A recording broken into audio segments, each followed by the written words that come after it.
With only a couple of days to go until the 94th Academy Awards, I decided to give you my thoughts on this year's nominees for Best Cinematography and share my personal favorite to take home one of the most sought after awards in the industry. Let's go! Hi guys, and welcome back to another video. Today we're going to take an in-depth look at the 5 films nominated for the Academy Award for Best Cinematography, and we're going to talk about what sets them apart from the competition.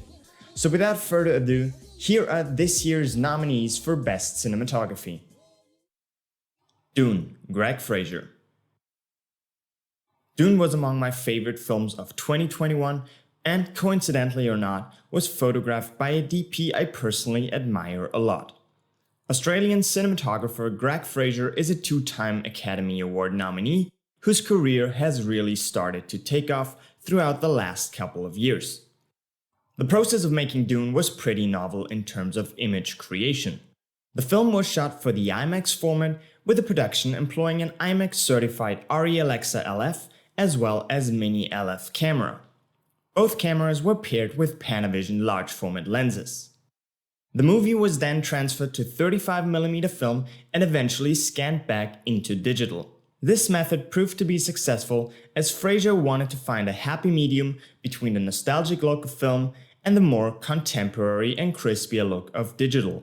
Dune is a beautifully crafted film with an exceptionally nuanced lighting approach that really lives up to the hopes of an epic viewing experience. It is rightfully nominated for Best Cinematography and among my favorites to take home the coveted award this Sunday. Nightmare Alley, Dan Laustsen. Guillermo del Toro's latest feature film Nightmare Alley was photographed by Danish cinematographer and previous collaborator Dan Laustsen. A neo-noir psychological thriller, Nightmare Alley takes place in the 1940s in New York. The film was shot primarily on the ARRI Alexa 65 with the occasional use of the Alexa LF and Mini LF.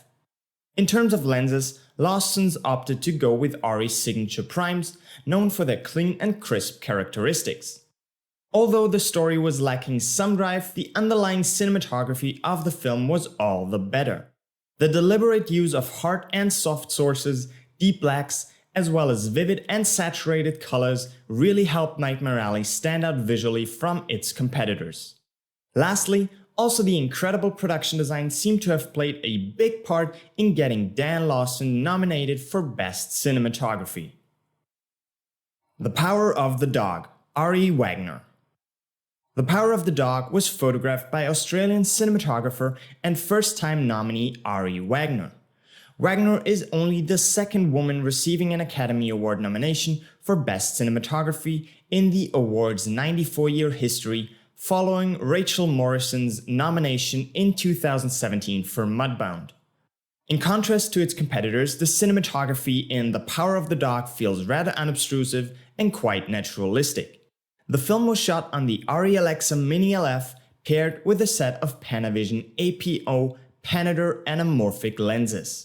What sticks out most in regards to its cinematography is the fact that the majority of the story is told through its images. The use of natural light paired with the stunning landscapes and strong compositions give this film a particularly authentic feeling and goes to show that cinematography is about more than just pretty images. The Tragedy of Macbeth, Bruno Delbonnel. The Tragedy of Macbeth was certainly among the most unique-looking films of 2022 and photographed by none other than French cinematographer Bruno Delbonnel. The production employed ARRI Alexa LF and Mini LF cameras paired with Cooke S7i primes and Fujinon Premista lenses. If I were to describe the film's cinematography in 3 words, I'd go with every frame a painting. This is not only a fitting description for the film's visual language, but also summarizes what makes the Tragedy of Macbeth so unique among its competitors. In order to achieve a rich-looking black and white image, Delbonnel used hard sources to light the faces while employing soft ambient light to fill in the shadows. Lighting for black and white is an art in and of itself, and certainly justifies the Tragedy of Macbeth being nominated for Best Cinematography. West Side Story, Janusz Kaminski. West Side Story was directed by Steven Spielberg and photographed by, you guessed it, longtime collaborator Janusz Kaminski. Kaminski is a Polish cinematographer and a two-time Academy Award winner. In contrast to all the other nominated films in the category Best Cinematography, Steven Spielberg's West Side Story was shot on actual 35mm film.